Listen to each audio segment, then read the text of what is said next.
सीताराम कहो, राधे श्याम कहो, सुबह शाम कहो, सीताराम कहो। एक दिन किसी बच्चे ने हमारे से पूछ लिया कि गुरुदेव ये बताइए कि माँ और बाप में क्या अंतर होता है। हमने क्या कि मौखिक समझाएंगे, प्रैक्टिकल में समझाएं। कहने लगे नहीं, प्रैक्टिकल में समझाओ। हमने कहा बाप बोलो। अब बाप बोलता है तो क्या मुंह खुलता है, बंद हो जाता है बाप। और मां जो होती है, मां का उच्चारण करो तो मुंह खुल जाता है। तो जिसके सामने जाकर तुम्हारा मुंह बंद हो जाए उसे बाप कहते हैं, और जिसके सामने मां खुल जाए, मुंह खुल जाए, उसको मां कहते हैं। तो कहते हैं कि मां का जो रिश्ता है बड़ा अनमोल रिश्ता है। बाप तो कई बार ऐसा भी हो जाता है कि बच्चा जवान हो जाता है, कुछ काम धाम नहीं करता है, तो डिप्रेशन में आ जाता है। तेरे को जवान कर दिया, घोड़ा बना दिया, चने खिलाकर, अब भी कुछ नहीं करता है, पैसे कमा कर नहीं लाता है। अगर बाप डांटता भी है तो माँ फिर भी कह, और बाप कई बार तो माँ को भी समझा देता है अपनी पत्नी को, खबरदार अगर इसको तूने यहाँ पर रोटी का टुकड़ा दिया। तो माँ फिर भी चुपके से जब देखती है बाप घर से निकल गया तो चुपके से बुलाती है कि ले खा ले जल्दी, है नहीं तो आ जाएगा। तो उसको माँ कहते हैं। कहते हैं माँ बेटे का इस जग में बड़ा ही निर्मल नाता है। 9 महीने भाई गर्भ में राखे फिर भी आंख दिखाता है। फिर बड़ा होकर माँ को आंख दिखाता है। एक बच्चे की और माँ की एक दिन लड़ाई हो रही थी। तो माँ ने कहा कि बेटे मैंने तेरे को जन्म दिया, तेरे का लालन पालन किया, क्या क्या मैंने कष्ट उठाए हैं, तेरे को 9 महीने गर्भ में रखा और तू आज मेरे को आंख दिखाता।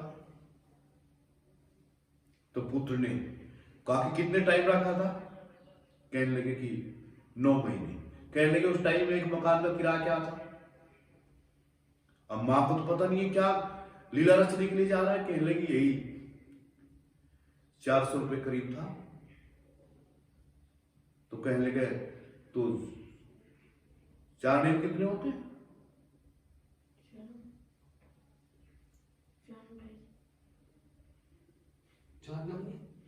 4 नेम 36। तो कितना बैठ गया? 3600 रुपए। और कहने का ले 500 रुपए और ऊपर दे रहा, 4100 रुपए ले।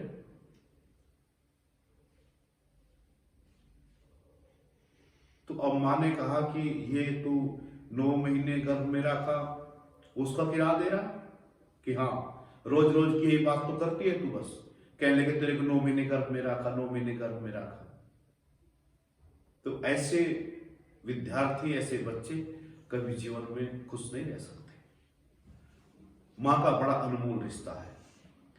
रात्रि में व्यक्ति, मैंने कई जगह देखा है ऐसा एक्सपेरिमेंट कि रात को अगर शादी हो रही किसी लड़के की और रात्रि के समय आता है और आकर जैसे किसी काम से लेट हो गया या आया तो आते जब आवाज मारता है तो एक माँ ही ऐसी है कि उसकी आवाज सुनकर एकदम खड़ी हो जाती है।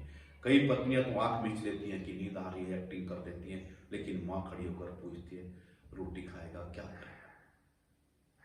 तो माँ का स्थान बड़ा ऊंचा है।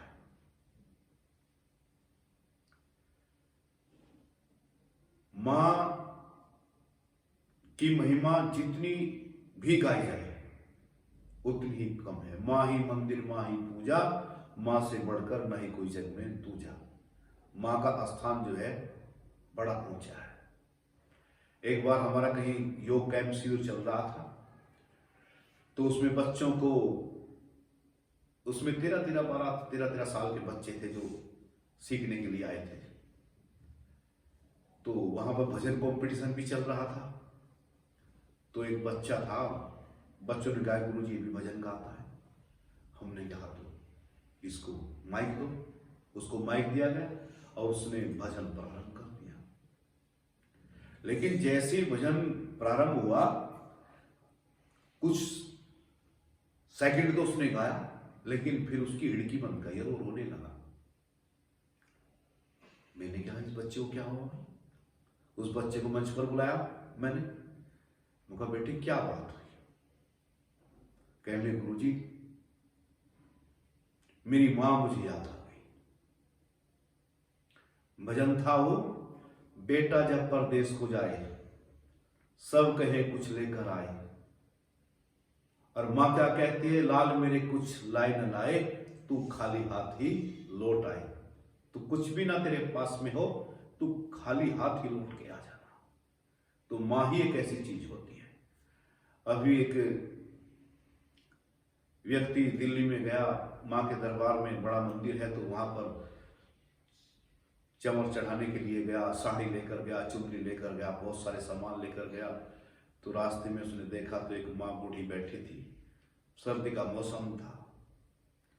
तो कहने लगी सेठ जी हमको एक सोल दे दो, हम बहुत सर्दी में बैठे हैं। सर्दी। सेठ ने लात मार दिया, हट पीछे हट, पता नहीं तेरे को मैं कहां जा रहा हूं? मां के मंदिर में जा रहा हूं। ये नादान लोग हैं, इनके जीवन में गुरु नहीं है। जिसके जीवन में गुरु है बड़ा सद्भागी होता है। गुरु ही तो बताता है क्या करना है क्या नहीं करना है। कबीर जी ने भी बड़ा अच्छा बोल दिया है। कबीर जी ने लिखा है कि इंसान की बुद्धिमती ऐसी हो गई है क्या, दुनिया कैसी बावरी, पत्थर पूजन जाए और घर की चाकी कोई ना पूजे, ताको पीसो खाए। मैं ऐसा नहीं कहता कि भाई आप मां को ना मानो, इनको ना मानो, लेकिन मानो। लेकिन मैं ये कहता हूं कि जो जीती जागती मां है, वो पत्थर वाली मां है वो, और जीती जागती जो मां है, आपको रास्ते में लिए सोल दे दो, घर में तुम्हारी मां है, ये है। और मैं ये भी कह देता हूं बड़े विश्वास के साथ में कि अगर आप घर की मां को नाराज करते हैं, सेवा नहीं करते हैं, और अभी मंदिरों में जो मां बैठी है उनके चरणों में जाकर मत्था टेकते हो, तो कुछ मुझे लगता है वो मां भी आपसे प्रसन्न होने वाली नहीं है। वो कहती है घर की मां को तो ठोकर मार के है, इधर मत्था टेकता है नहीं। एक लड़के ने मुझे बताया कि रोज वे साकुम्बर जा रहे, सहारनपुर में एक साकुम्बर पड़ता है, मां का स्थान पड़ता है साकुम्बरी देवी के नाम से। तो उस लड़के ने मुझे बताया कि गुरुजी एक बार ऐसा हुआ कि हमारे पापा जी मम्मी जी पूरे परिवार के लोग साकुम्बर जाने की तैयारी कर रहे थे, शाम का समय था। तो हमारी दादी जी चारपाई पर लेटी हुई थी, कुछ बीमार थी। तो हमारे पापा जी से कहा कि जरा बेटा मुझे कोई गिलास पानी दे दो। कहने लगे मां तुझे दिखता ही नहीं, पागल रहती है 24 घंटे, हम मां के चरणों में जाने लग रहे हैं सहारनपुर, तेरे को पानी की पड़ी है। तो मां चुप हो गई। अब विचार करिए, घर की जो मां है उसके लिए एक पानी की घूंट नहीं है, और ये साकुम्बर जा रही है, क्या वो मां प्रसन्न होगी लोगों से? कभी कभी नहीं होगी। तो घर की जो मां है उससे आप प्रेम करिए। मां से तो आप जितना भी प्रेम करेंगे उतनी ही कृपा आपके ऊपर बरसेगी। अगर घर की मां को आपने प्रसन्न कर लिया तो साकुम्बर की वैष्णो देवी और मनसा देवी वाली मां तो आपसे अपने आप ही प्रसन्न हो जाएंगी, क्योंकि उसमें मां का जो स्वरूप है। तो जीवन में मां का बड़ा महत्व है। मां ही मंदिर, मां ही पूजा, मां से बढ़कर नहीं कोई दूजा। मां की जितनी भी हम आराधना करें उतनी कम है। हर व्यक्ति को, हर बच्चे को ये जीवन में संकल्प कर लेना चाहिए कि मैं अपनी मां के अनुसार कार्य करूंगा। एक हमारे महापुरुषों ने कथन किया है, उस पर ध्यान रखना है। कहा है कि वो मां नहीं है जो अपने बच्चे को भगवान के रास्ते से रोकती हो। वो बाप भी बाप नहीं है जो अपने बच्चे को भगवान के रास्ते से रोकता हो। वो गुरु भी गुरु नहीं है जो अपने शिष्य को ईश्वर के रास्ते से हटाकर दूसरे रास्तों पर लगाता है। आप अपना घर का काम करिए, पढ़ाई लिखाई करिए, सारा काम करिए और भगवान का भजन भी करिए, फिर जिसमें आपका कल्याण होगा प्रभु वही आपके लिए कर देगा। जय श्री राम।